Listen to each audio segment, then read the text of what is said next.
Hello. Well, we're going to talk today about the ThinkBase software as a service system, which enables you to generate knowledge graphs that you can reuse in lots of different ways, including in Teams apps. Now, these knowledge graphs are ethical and transparent and auditable. You can take apart and understand exactly why they made a decision or a prediction. And that applies to the whole process, going from data all the way to a functional knowledge graph. So what we're going to do is create such a thing right now. The data set we're going to use is this data set, the Cleveland Clinic Heart Disease data set, which is a sort of standardized set used in a lot of machine learning examples.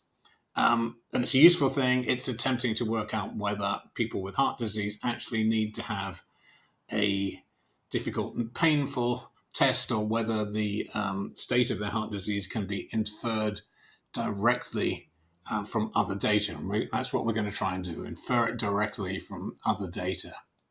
So let's start the process. So the first thing we have to do is add some data, and I'm going to add that CSV file, which you can download from Kaggle. And immediately it parses the data, it works out what columns there are, works out the data types of the columns, and all you really need to do at this stage is just simply say which one you're going to predict. And the target column, the one that is to be predicted, is this one.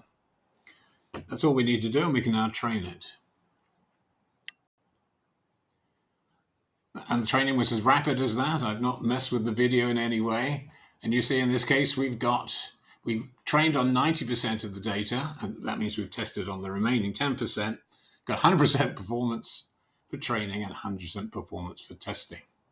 None of the responses were unknown, and we used 9 fuzzy sets in the process. So the modeling system used inside the system is our fuzzy logic rule system, known as DAL. So in this case, we're happy with this. Obviously, we can't get better results than this, so we can keep the data set.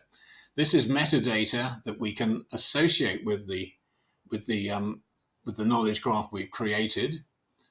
So it's given us a potential name and the description, including the performance data.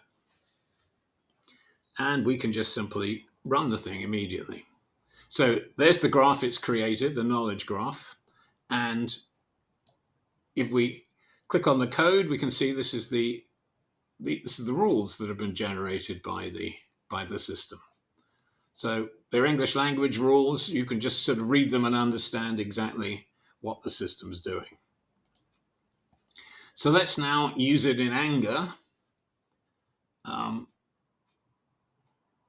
So let's go to interact and start the process. So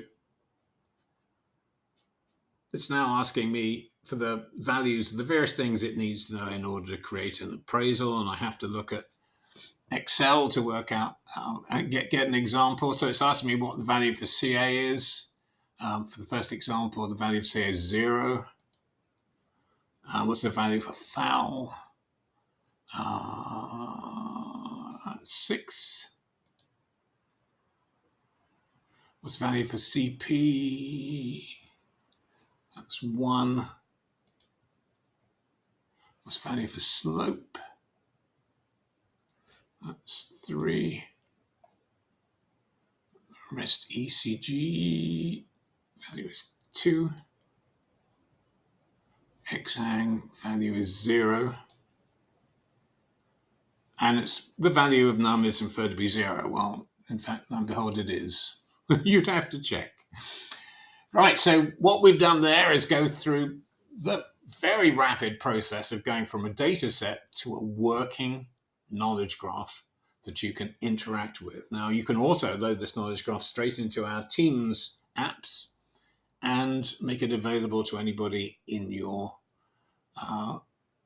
organization.